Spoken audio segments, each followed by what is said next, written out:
The American sing-songwriter Bob Dylan told us in 1964 that the times, they are a-changing. The times, they are a-changing, he sung. And he also told us, don't criticize what you can't understand.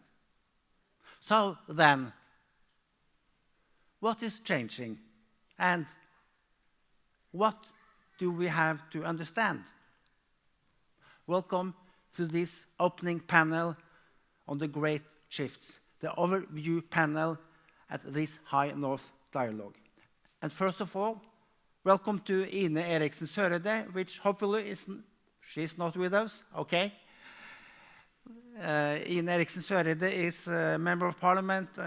She should have been here directly. She's not. But then we start directly with the panel. As you know, the High North Center is a part of the business school at Norwegian University. So let's then start with the most common tool business students learn the first semester in their strategy course, a SWOT analysis. Strengths, opportunities, faults, and threats. More precisely, things are going on. A tense political situation, the climate change, the pandemic, demographic development, technology improvements. How do these megatrends influence on High North societies?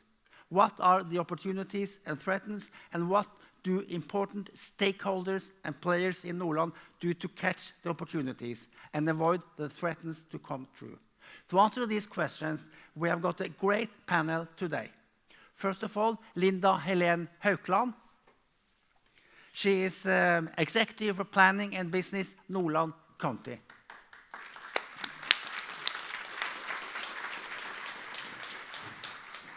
Gry Agnete Alsos.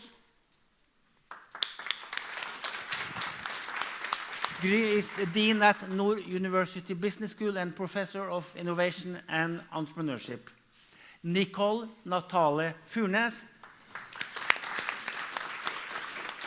Nicole studies circumpolar studies at North University. She's also volunteer coordinator in Bodø 2024 European Capital of Culture. She's Bodøværing and half Russian with strong connections to the north. And finally, Daniel Bjarman Simonsen.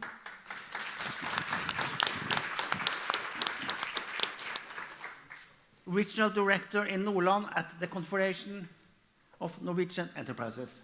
Welcome to all of you. And remember, do you have questions? Write your questions in the chat. So let's start. Linda Haukeland, Executive for Planning and Business, Nordland County Council. Which megatrends does your organization see as most crucial for you? Well, I will touch on 3 shifts. First, security shift, and then the demographic challenge we all know about, and the green shift. That's the 3 trends I want to touch on. Yes. Why are these shifts so important for you, and how? Well, these shifts are different because the demographic challenge is really a negative trend and something we are heading towards to solve.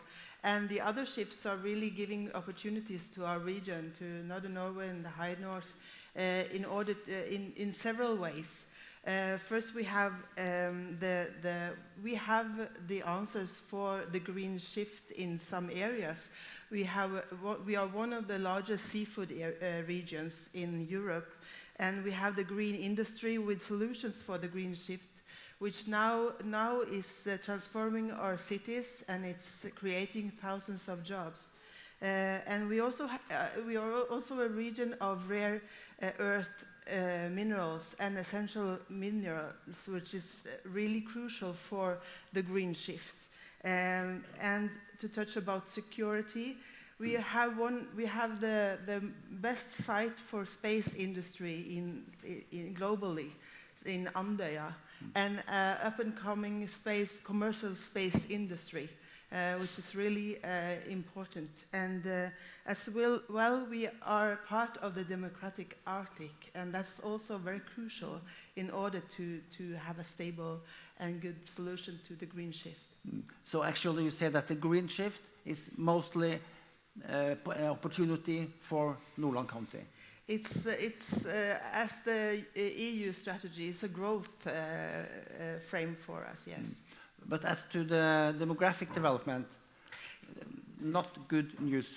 But as I say, the green shift will create thousands of jobs and transform our cities and also other parts of the region. So there's huge opportunities. If we do the right things, we will solve the demographic challenge by these green shift solutions we are offering. What is doing the right things? There's a lot of actors having to cooperate and do the right things together. We need policy on national level, on European level, on regional level, but we also need courage for the municipalities hosting these big green industries, and we need to prioritize our land and our energy, green energy. So it's a lot of work and it's a lot of cooperation in order to make it happen. But I'm really positive, and I think we can do it. But as you said, the situation as to the demographic development is really, really ill in Nordland and in most part of the Arctic. I just want to say that this is a European challenge. It's not a challenge which is only faced here. It's also all of Europe is facing the same challenge. So we shouldn't make it only an Arctic problem. But is it then possible at all to change this? Yes, as I say, we are now at the threshold of the green shift, giving us the jobs and the opportunities to grow and to give work to thousands of new citizens. We need to really do some big work on recruitment. So as for me as a politician, my work is to create jobs and see to that there's enough jobs. Now it's coming so many that we need to focus on how to recruit people to the new jobs. So it's really a positive development ahead of us if we do the right thing. You're executive for planning and business in Nordland County. What will be your most important tasks and jobs the years to come? Yeah, we work now along 3 tracks in order to make the green shift a positive one for our region. First, we work alongside the municipalities which are facing this growth and this industry is coming to make sure that the society is developing alongside with the industry. When it comes to spin-off effects, population growth, and need for public services, housing, and transport, for example. So we are sort of teaming up with the municipalities in order to take down the growth and to make it happen, because people also need a reason to not only come but to stay and to live in these societies, and that we avoid this fly-in, fly-out problems. And secondly, we work to make sure that we meet our own responsibilities on the secondary education system, on the competence that this new industry needs, and even the transport system we are responsible for. And we are also working to be a stronger regional developer so that we can serve the business and the communities as well with what they need. And third, we also work with national and international policy in order to make it fit into the needs of the region. Actually, you said that the security situation, the crucial war in Ukraine, also in some way gave opportunities to Nordland. Yeah, we have the space industry coming in Andøya in a large scale.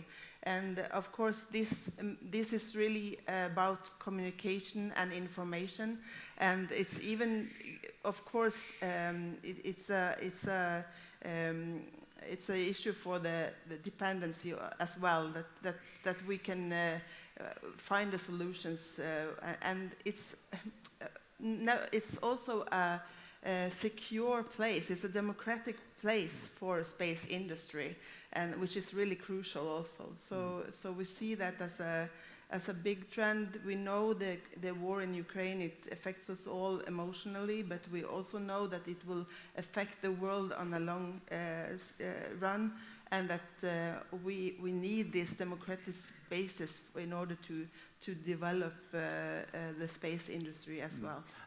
How will this new security situation change the way you have to think and work at Nordland County? Well, I just touched on it. We are seeing that through that we are giving the services that it's our responsibility, and we are ensuring that we also are strengthening the regional development that we can do in order to make the green shift happen, and in order for us, our region, to give the solutions in the green shift in a good way, that we can solve the demographic challenge and also see to that this green industry is realized. Thank you. And you know what? We'll have a short break, because I believe we've got Ine Eriksen Søreide with us.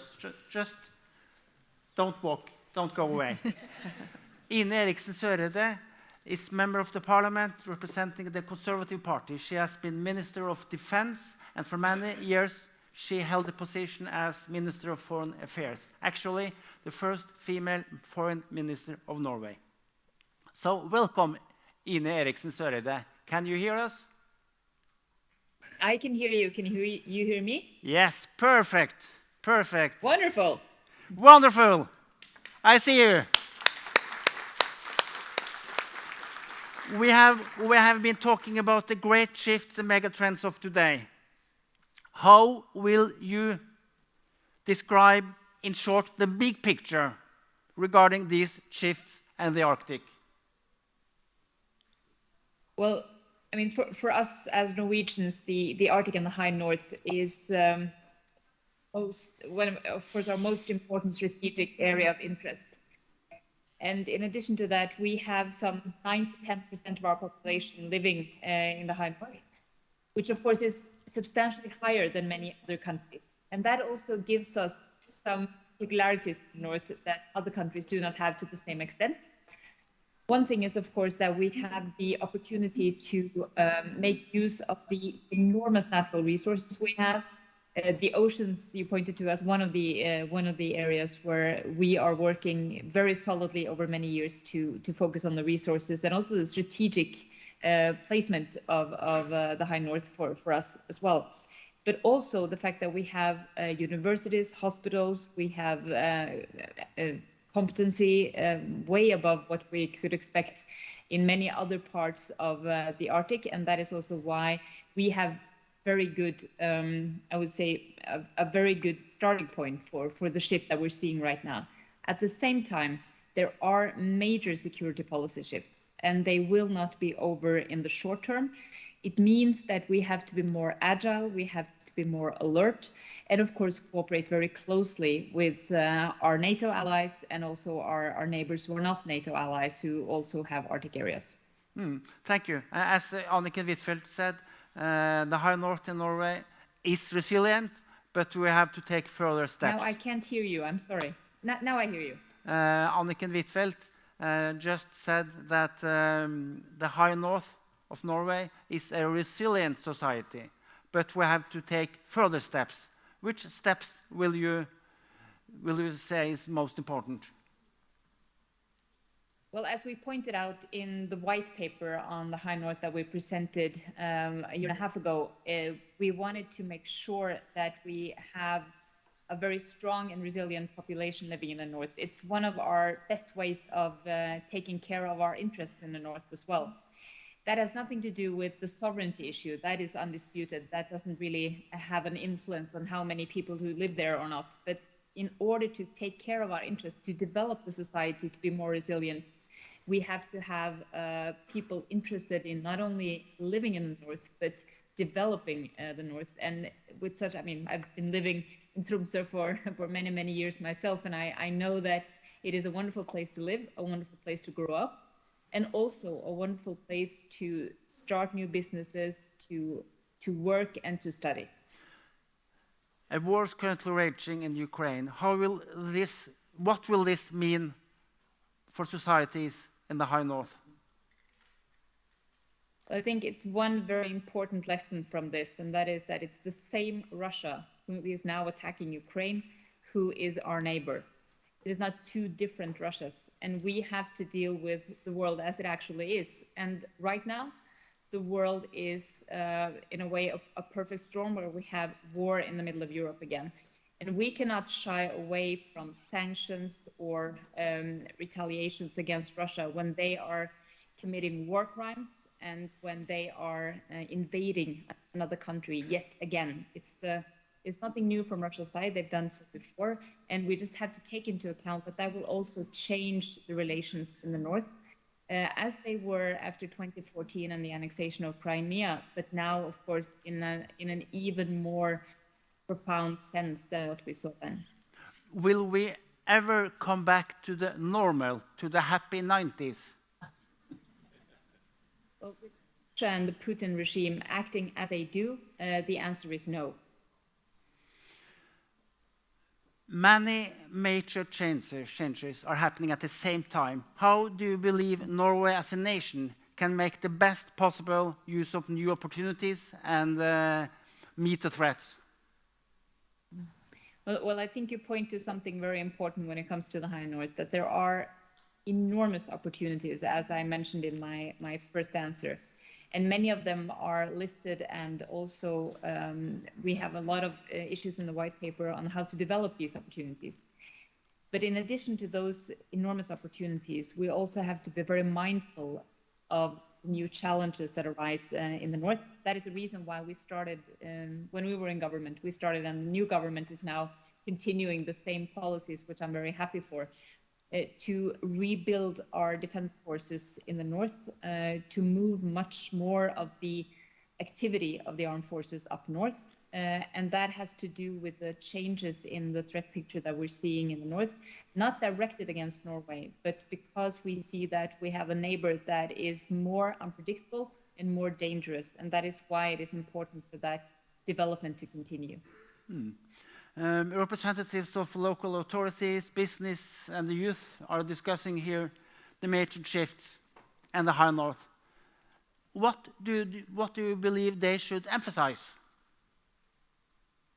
Well, we made, I would say, a very interesting part of the white paper when we were working on it, where we asked young people specifically to talk about what they needed or what they wanted in order to not only stay in the High North for some years, but to stay on and develop the county of Tromsø, Finnmark, Nordland, and we wanted to see what they meant with their idea of wanting to stay, wanting to develop. And interestingly enough, many of them point to relatively simple issues that I suppose the panel will also be discussing later on. It's about having opportunities, having education, having enough private capital to start your own business. And of course, all these opportunities and possibilities are enormous, and you have to make use of them and make people believe in the future in the North. And that is, I think, the kind of main issue in the white paper that we presented to Parliament as well, that to make use of those opportunities, you have to cooperate with young people, you have to cooperate within the institutions, and you have to cooperate with the private sector. Finally, in Eriksen, Søreide, as you told us, you have been studying law in Tromsø for many years. What did you then learn about living in the Arctic that you now benefit from in Oslo?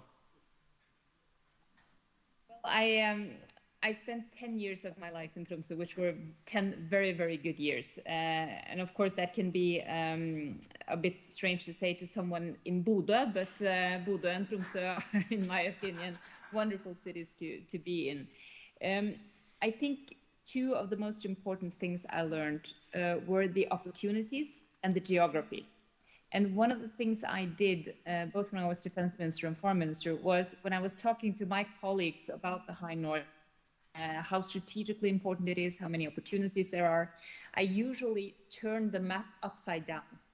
Because if you look at the north from the middle of Europe or the south of Europe, it looks very, very far away, and it's very difficult to see how strategically important it is. If you turn the map upside down, looking from the north and south, you see a very, very different picture. That is when people realize the geography, how vast the areas are, and how close it is, of course, to the other Arctic states, to Russia, how the North Atlantic is a very strategic area. And it was a wake-up call, I think, for many, to realize and to understand that. And I remember in the beginning of my time as Defense Minister, I saw some maps in NATO where they were describing the High North, and the maps of NATO stopped around Stavanger. And I said, well, that's not the High North. So it was actually a very important part of educating my good colleagues in what it actually entails to talk about the High North and the Arctic scene from our perspective. Thanks, Eriksen Søreide. You have a very tight schedule. But by the way, what is going on in the Norwegian Parliament today? Well, there are many things going on today, but one of the things is that I am right now just connecting to a different meeting together with the chairs of the foreign affairs committees in NATO and the EU. We are having a meeting in some few minutes now with the Ukrainian foreign affairs committee. And I can tell you that being in Riga for 2 days now, talking to the Nordic and Baltic colleagues about the situation in Ukraine has been quite strong messages coming out from everyone. And I'm quite sure that they will be repeated in the meeting that we'll have in some minutes. Thanks a lot for taking time being with us. Thank you.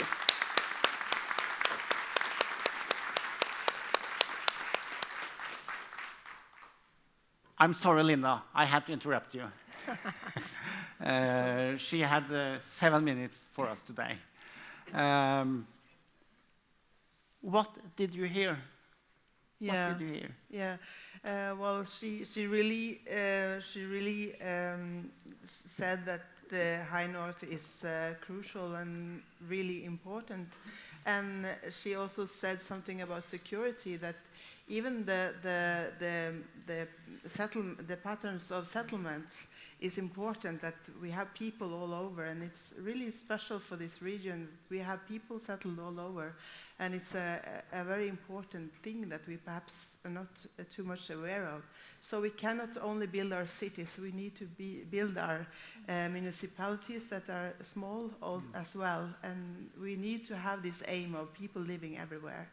And I think that's really important, but also the young voices, which it's so good to have you in the panel today, and these young voices, and that the young ones are heard, but also are giving a reason to stay. That's really crucial for the High North.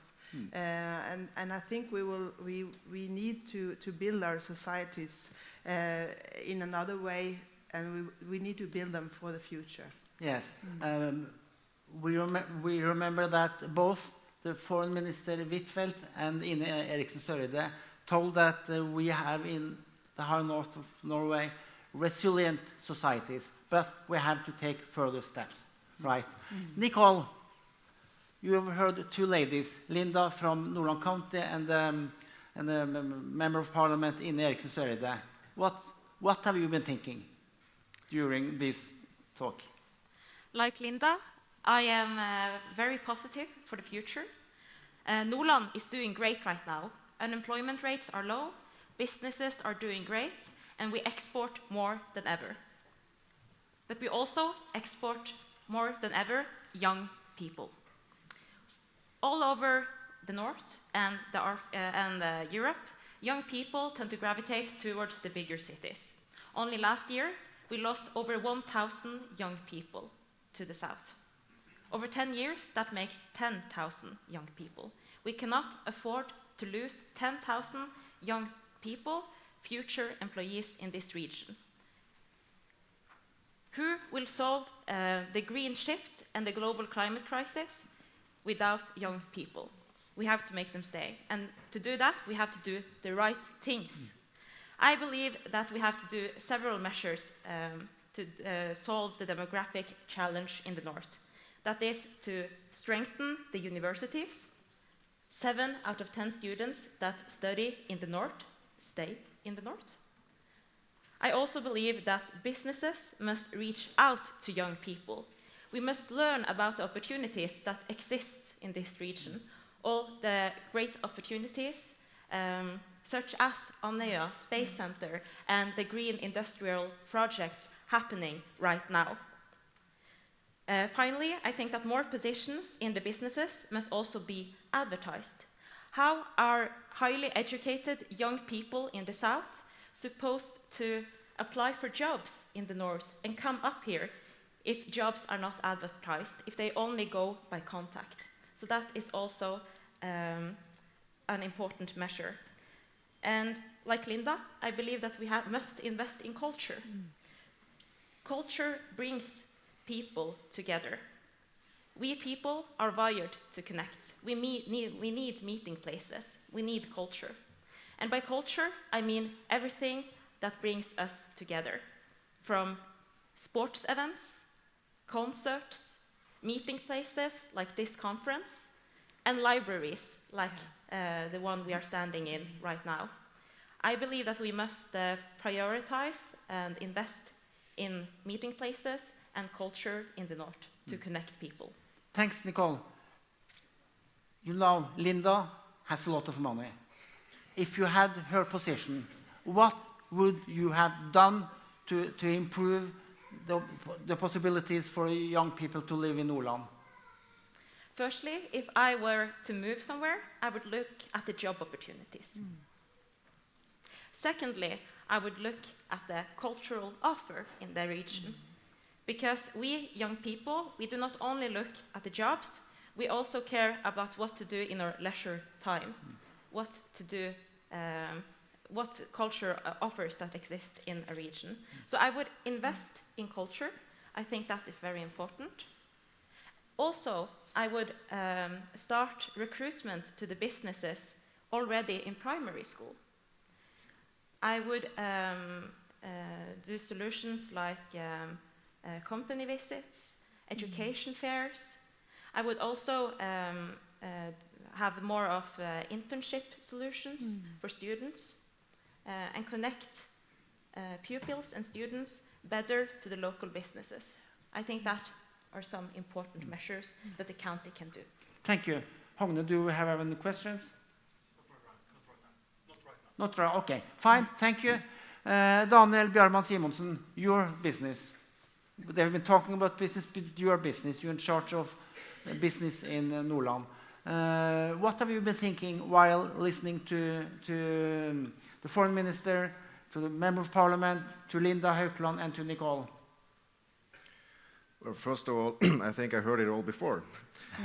And the reason is, of course, we have these dialogues and we discuss these topics all the time. But something has changed. And what has changed is, of course, the green shift. We have been talking about the natural resources and the demographic challenges for several years, but now we see a change because the green shift is both a great existential crisis, but it's also an opportunity. And what we're seeing is a new industrialization all over this region, with new green industries emerging and attracting people in a scale that we haven't never seen before. And the reason is, of course, it's an adventure. And it's a sentiment of Klondike, euphoria. So we see that people are moving here from different parts of the world in a scale we haven't seen before. Of course, that doesn't come automatically and will not keep going on if you don't do any political moves to accelerate this development. But this is something new, and it's quite exciting. And sometimes you have to clench your arm to actually believe it's true, that it's actually happening. So actually the situation for businesses and companies in Nordland is great. But I believe that the biggest problem also for you is getting people. We have an all-time high number of available jobs and an all-time low unemployment rate. That's a bad combination. Yeah. So unemployment is not good, but if you have none, you have no people to recruit. And that's a big problem. So people are our main challenge right now. There's a lot of young people here at Stormen. There are young people from 40 nations digitally here. What's your message to them? Go get a job. Where? Everywhere. We have a campaign going on with the labor organization and Sparebanken Nord-Norge, 1,000 jobs. It's an experiment. Because, as Nicole said, there are many jobs, but they're not always advertised. So we have an experiment, 1,000 jobs during the spring, summer, and early fall. And yesterday, it's not official yet, but anyway, we reached 1,000 jobs in just a couple of weeks. And it's still moving on with several jobs coming in. So the jobs are there. We just have to matchmake young people, old people, middle-aged people with the jobs. Thanks. You've been talking about creating jobs and getting people. What about other, and the green shift, what about the other big trends? The pandemic, a new security situation. How will these shifts and trends change the companies and the business of Nordland? Well, the pandemic is like a speed bump in the road. It doesn't change the bridge to the green future. It changes in some way because we have more digital workflow. You can work from more remote places than before. We have learned it's possible. You can even speak with the foreign minister online here in a conference. It's easy. So it's possible to make more digital work from remote places. That's something we learn, and that's an advantage for sparsely populated areas like ours.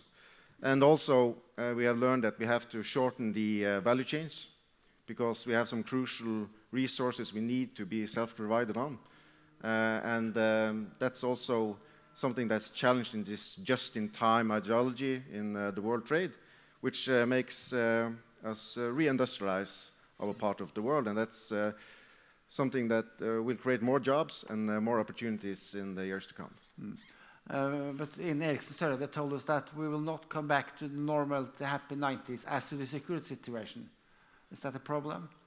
I don't know where you were in the 90s, but I'm not so sure they were so happy. But maybe in Boris Yeltsin being drunk. No, first of all, I've seen some people claim that war makes a good profit. It does for some, but in some, it's an economical setback for the world. And it's quite damaging. And we used to think that when goods and services crossed the borders, soldiers didn't. That has changed. And we don't know how that will affect the development in the years to come. But something is clear that the unity of the West has been strengthened. But I think it will dissolve when we start discussing how to relate to Russia after Putin, and when the fighting stops. So I don't think it will be a great change in the Western discussion, but of course it will in some way strengthen the unity. But it might be one perspective that we see a clearer two-block in the world trade and the world order, where Russia and China and their allies stand together. You see China still doing trade with Russia. And that's a clear signal to the world.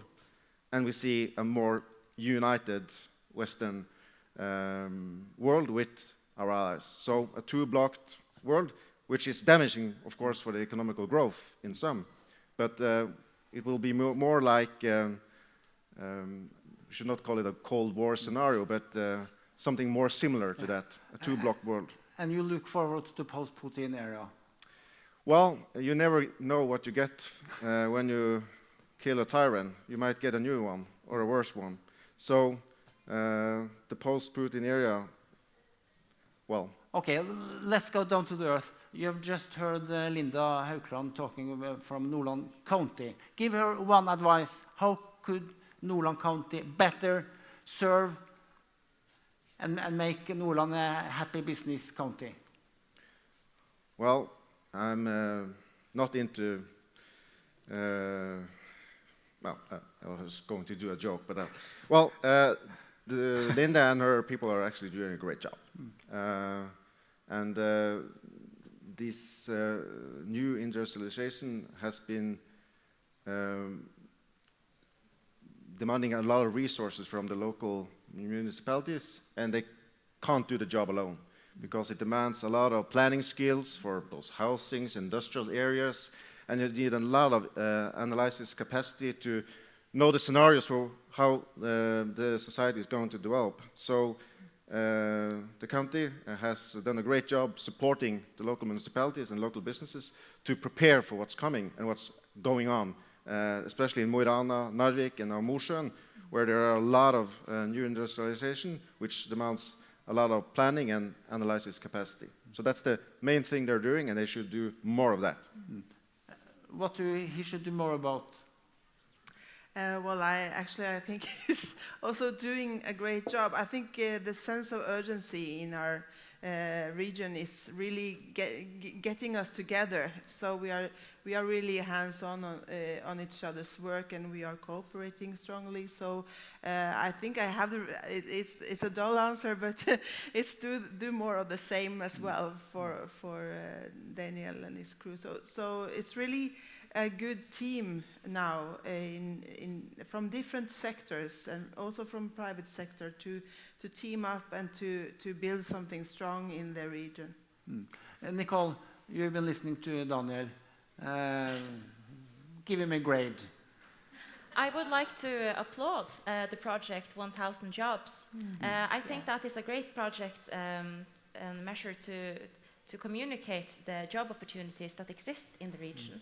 I think we should do more of that, communicate more the great opportunities that actually exist here, because there are many. Yes, yeah. Yes, actually, because that's the case. There are lots of jobs, but we lack people. So we must tell everybody, come to Nordland, come to the High North. There are jobs to get here, nice jobs, right? Yes, we must tell youth in our own region so they can become ambassadors for Northern Norway. But we must also tell these good stories to the rest of the world so that we can recruit more new Northerners, immigrants and others to come here. Thanks. Then we've got some questions, Hogne. Indeed, we do. We have the first question. We have two questions. And the first one is, do the panelists believe these great global shifts manifest differently in the North than elsewhere in the world? Who takes that one? Linda?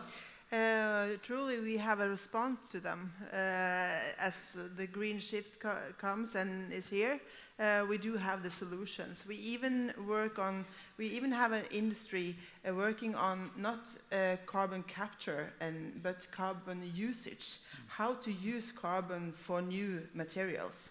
So really spot on and really ahead of the waves, so to say.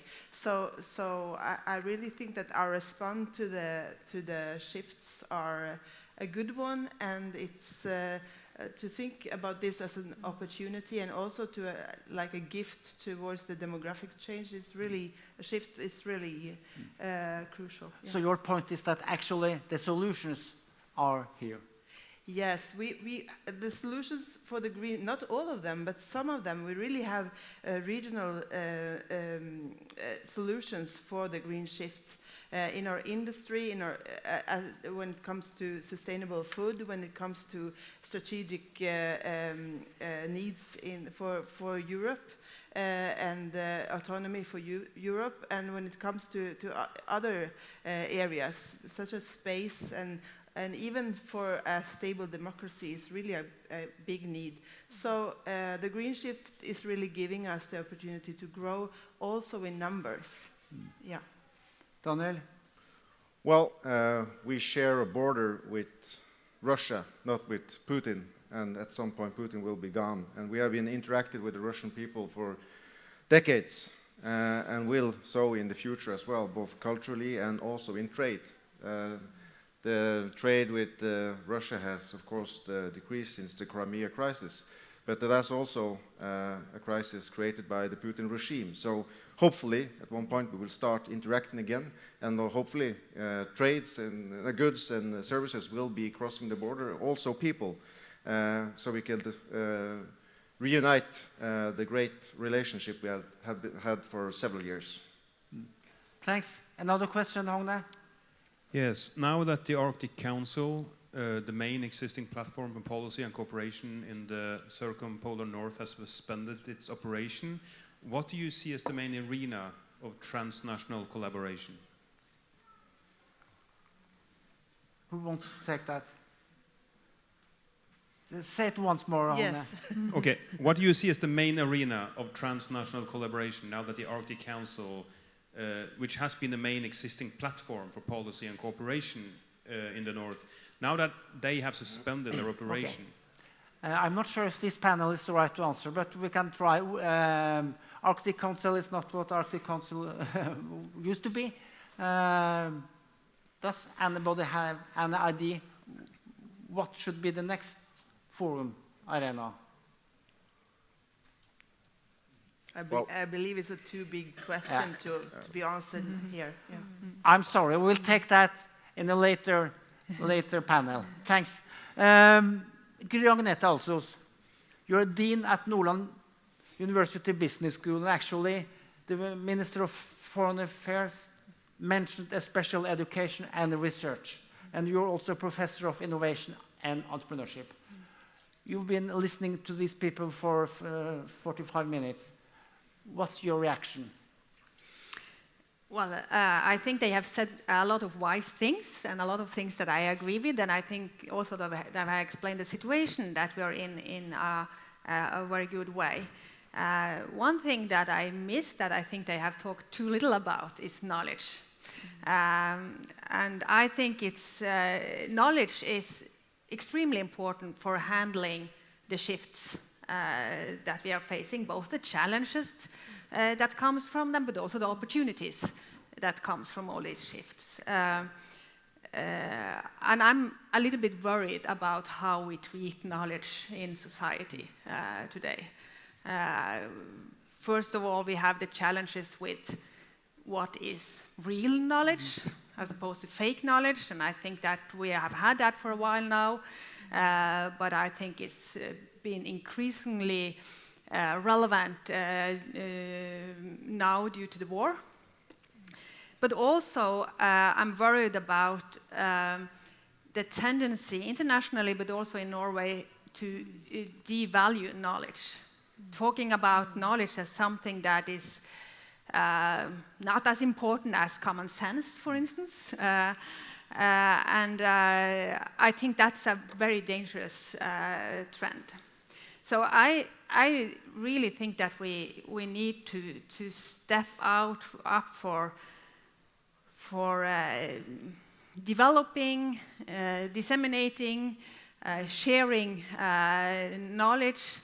knowledge that has been developed in sound ways, knowledge we can trust, but also knowledge that we can criticize, because that's an important part of creating knowledge. And I think that's important for the world, but it's also extremely important for the North, and it's extremely important in the situation we are in now. So what you're saying is that the main role of the university is to develop, create trustworthy knowledge and to tell about it. Yeah, I think that's obviously a very important role, the role of the university. But I think we need the society to engage in this.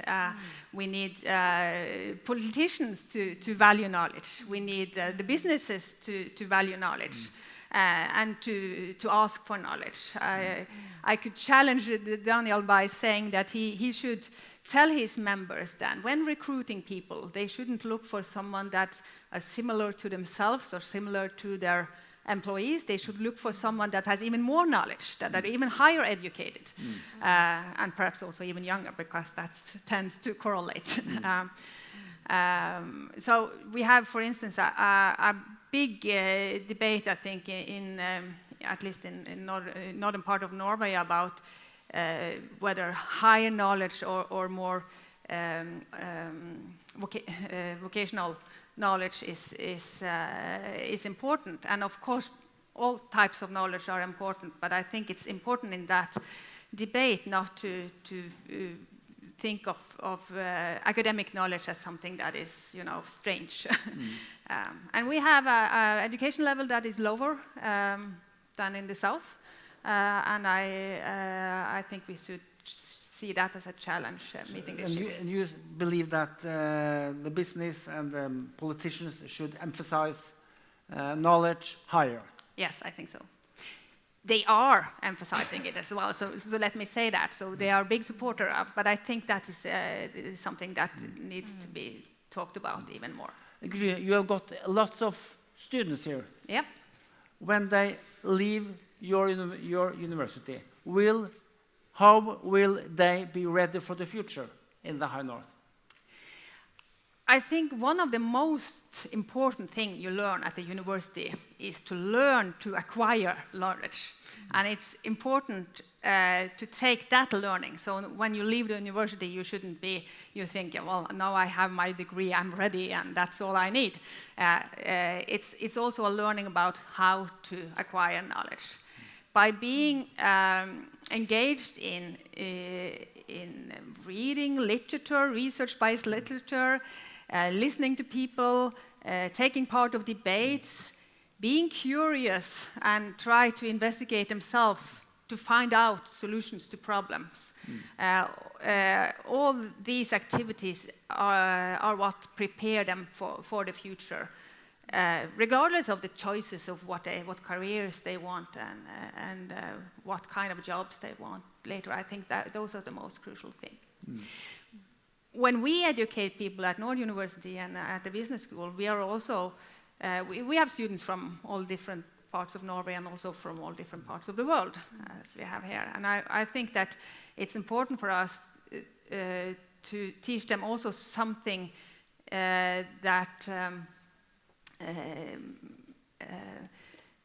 so they learn where they have been studying. So to be here, they need to learn about the north, because it's in the north. So even if you're becoming a nurse or if you're becoming studying business or political sciences or whatever, you still should have some knowledge about the north in any case. So I think that's one of the things I think is important. Times are changing. How do you think your university will change the 10 years which will come now? I think we will continue in the way that we are progressing. As part of a university, you're always looking for new knowledge and new areas that we need to know about. For us, it's also the situation now means that we are on a doorstep of a change, because we have had collaborations with Russia and collaboration with Ukraine as an important part of what we have been doing for decades. And of course, this knowledge is not irrelevant now. It's probably more relevant than ever. And we need to find new ways to develop that knowledge, at least for the nearest future, where we do not collaborate with Russian partners anymore. We still need to understand what's going on in Russia, and to understand how that influences all the other Arctic states and the world. All our students or the society need to continue developing knowledge in that area. Yeah. Daniel, from your chair, how should Nord University change the 10 years which we are going into now? Well, they are changing. They have applied a new strategy which addresses the challenges we are talking about right here. What we are experiencing is closer collaboration between businesses and the university, which has been a topic for several years. How can we strengthen that cooperation? And now it's happening, because the university, both Nord and the Arctic University, sees their role more regional than before, maybe. Still, there are universities that could be any place in the world, but they have a regional mandate, and they are trying to answer upon that. Thanks. And Nicole, you're a student now at the business school. Let's say that you're not a student, but the dean. What would you have done to change the university? What kind of changes do you believe is necessary? Like I said earlier, I think it is important to make a good transition between education and actually work life and the business. So making good transitions, for instance, through internships and trainee solutions, I think is important. Businesses and the universities should cooperate like they do, and even more to make that transition even better and to recruit even more young people to stay and work in the north. Because as you said, 70% of students studying in the north remains in the north. That's a very high percentage. Yes. But you say that the transition should be made easier, so that GRY's students should get to know Daniel's businesses during their studies, right? Yes. Yeah. Nicole, you have been listening to these three persons now, and also to the two ladies from Oslo. If you shall sum up for yourself, what's your conclusion? I am optimistic. I see all the opportunities that we have in this region. Still, there are some things we must do in the coming years. I think that we should communicate even better the great opportunities that exist in the region to young people. We must strengthen the universities in the north so that even more students choose the north as their university. And also, I believe that we must connect people, both through culture, but also through means of transportation. That is important both for the industrial projects in the region, but also for the unity of the region. Do I have more questions, Hogne? Yes, we do. Yes, we do. Is this on? Oh, thank you. Who are the main stakeholders that could influence how the Arctic will be in the future? Oh, another big question. Does anybody, who's the big stakeholders? The people. I would also like to have a go on the first question. Yeah, I think the EU will play a central The role. European Union. Yes, it will play a central role in this. Together with national, we also need a national government and the regional level and even the municipality. So we need to have this really understanding of urgency, but also of security, both. That we understand that we need to act now, but it will be a positive growth ahead of us. So the need to change is that there will come new normals. There will not be, we're not going back to the normal, but there will come some new normals. There will come enormous change in our cities. And I really believe that we need a culture of growth, but also a culture of building institutions. And universities, they are really the core of the university, of the institutions we need. And the institute sector, and we have many institutions which we need to strengthen in order to manage the growth coming. Thank you, Linda. As Frode Mellenvik told you, the Norwegian government is preparing a new road map for the High North. And the High North Center intends to contribute input to this road map. What do you think, Daniel, Nicole, Gry, and Linda? What do you think the Norwegian government should be concerned about in the High North? What is your best piece of advice to the Norwegian government? I want an answer from each of you. Linda, you're the first one. Yeah, we work with the national government to get this assessment to the IPK, which stands for Important Project of Common European Interest on batteries, because we need to develop a competitive, innovative and sustainable battery value chain.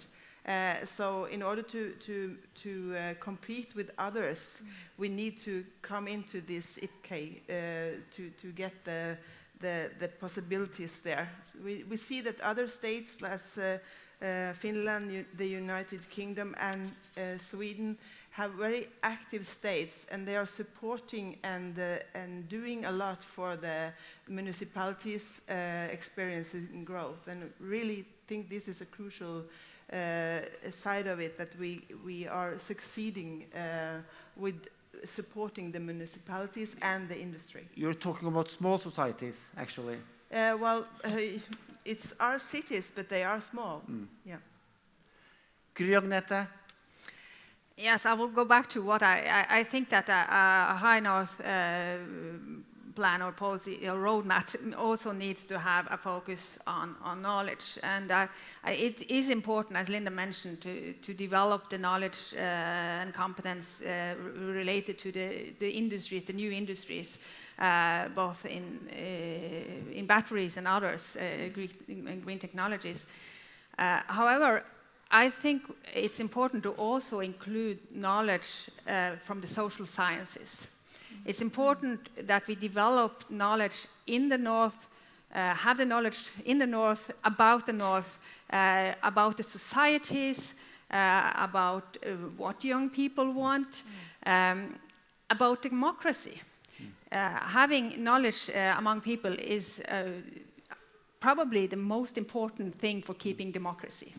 For that, we need need to have a plan for not only having experts from the South to come and tell us what to do, but to develop the knowledge here ourselves and keep it here. And then it's also important to actually make use of this new industry change that's going on. Yes, so you're actually almost saying the same as Abraham Lincoln. Knowledge in the North, by the North, and for the North, Yeah, right? That's right.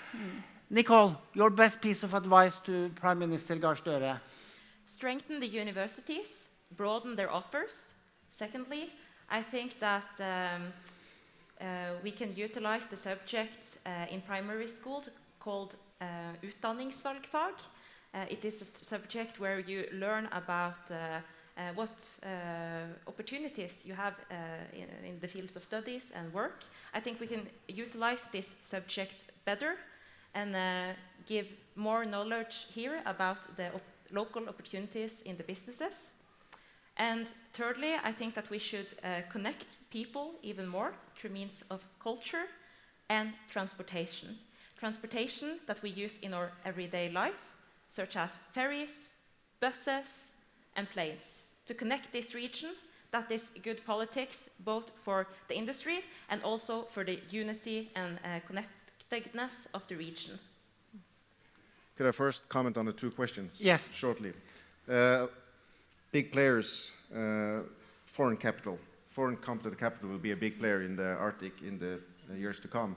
We see it on the Freyr industrial project, closed 7 billion Norwegian kroner on the New York Stock Exchange. That's new. That's because the green reindustrialization is profitable.